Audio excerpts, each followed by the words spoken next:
Welcome student, myself S.C. Kunde from Gokhale Education Society's JDC Bitco English Medium High School, Nasik Road. I have completed your 6th lesson. Now we are going to start 7th lesson, that is lenses.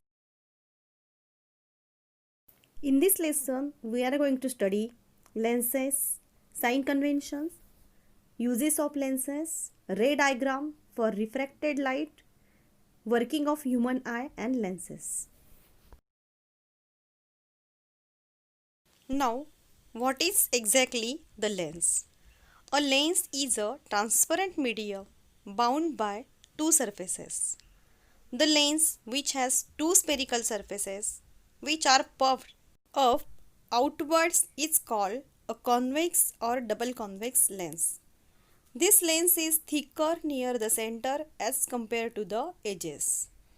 The lens with both surfaces spherical on the inside is called a concave or double concave lens. This lens is thinner at the center as compared to its edges. This is all about the lens. Now see here, some examples are given in which we are using lenses. You must have seen lenses used in day-to-day life. Some examples are the lenses used by old person for reading. Lens embedded in the front door of the house. The lens which the watchmaker attaches to his eyes. Lenses are used in spectacles. They are used also in telescope, as you have learned in the previous standard. Different types of lenses are shown in the diagram. A ray of light gets refracted twice while passing through a lens.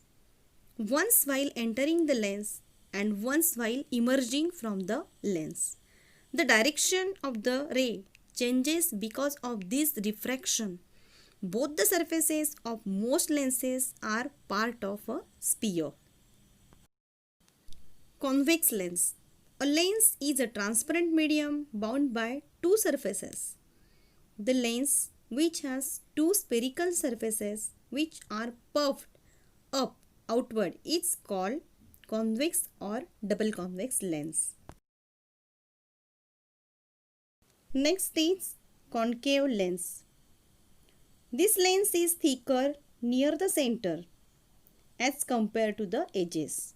The lens with both surfaces spherical on the inside is called a concave or double concave lens. Now here see the cross section of convex and concave lenses are shown in the figure. That means how the convex and concave lens form from the spherical mirror. It is given here. Next topic is the optical center of a lens. Now first is that observe this diagram. The first is the center of curvature. Now which is the center of curvature? The centers of sphere whose part form surfaces of the lenses are called center of curvature of the lenses. A lens with both surfaces spherical has two centers of curvature, that is C1 and C2. Next is radius of curvature denoted by R. The radii R1 and R2 of the spheres whose part form surfaces of the lenses are called the radii of curvature of the lens. Next is principal axis. The imaginary line passing through both centers of curvature is called the principal axis of the lens. Next is the optical center O. The point inside a lens on the principal axis through which light rays pass without changing their path is called the optical center of a lens, which is shown in the diagram. P1Q1 and P2Q2 passing through O are going along a straight line. Thus, O is the optical center of the lens. Next is principal focus F. When light rays parallel to the principal axis are incident on a convex lens, they converge to a point on the principal axis. This point is called the principal focus of the lens, as shown in the diagram. F1 and F2 are the principal foci of the convex lens. Light rays parallel to the principal axis falling on a convex lens come together, that is, get focused at a point on the principal axis. So this type of lens is called a converging lens.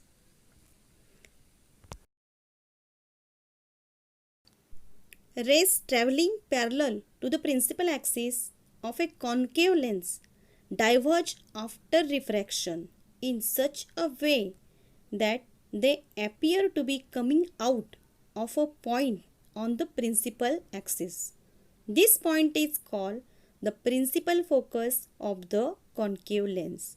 As shown in the diagram, F1 and F2 are the principal foci of the concave lens. Light rays parallel to the principal axis falling on a concave lens go away from one another, that means diverge after refraction. So this type of lens is called a divergent lens. Then focal length F. The distance between the optical center and the principal focus of a lens is called its focal length. Ray diagram for refraction. You have learned the rules for drawing ray diagram for spherical mirrors. Similarly, one can obtain the image formed by lenses with the help of ray diagram. One can obtain the position, size and nature of the images with the help of this ray diagram. Images formed by convex lenses. One can use following three rules to draw ray diagram of images obtained by convex lens. The first rule is when the incident ray is parallel to the principal axis, the refracted ray passes through the principal focus. The second rule is this: when the incident ray passes through the principal focus, the refracted ray is parallel to the principal axis. The third rule is when the incident ray passes through the optical center of the lens, it passes without changing its direction. These are the three rules for drawing ray diagram of images obtained by a convex lenses. Generally, the convex lens or converging lenses, convex lens is also called as converging lens, can form either real or virtual images, whereas concave or diverging lens can be formed only virtual image. Real images are always inverted, but they can be either larger or smaller than the object. The real image occurs where rays converge, whereas a virtual image occurs where rays only appear to diverge. Real images can be produced by concave mirrors and converging lenses only if the object is placed further away from the mirror or lens than the focal point, and this real image is inverted. A virtual image is defined as the opposite of a real image. Therefore, an image that cannot be obtained on a screen is referred to as a virtual image. real image formed by a convex lens. As shown in the figure, an object AB placed beyond the point 2f1. The incident ray BC starting from B and going parallel to the principal axis goes through the principal focus f2. After refraction along CT, the ray BO starting from B and passing through the optical center O of the lens goes along OS without changing its direction. It intersects CT in B. This means that the image of B is formed at B. As A is situated on the principal axis, its image will also be located along the principal axis at A, vertically above B. Thus, AB slash will be the image of AB formed by the lens. So, we learn that if an object is placed beyond 2f1, the image is formed between f2 and 2f2 and it is real and inverted and its size is smaller than that of the object.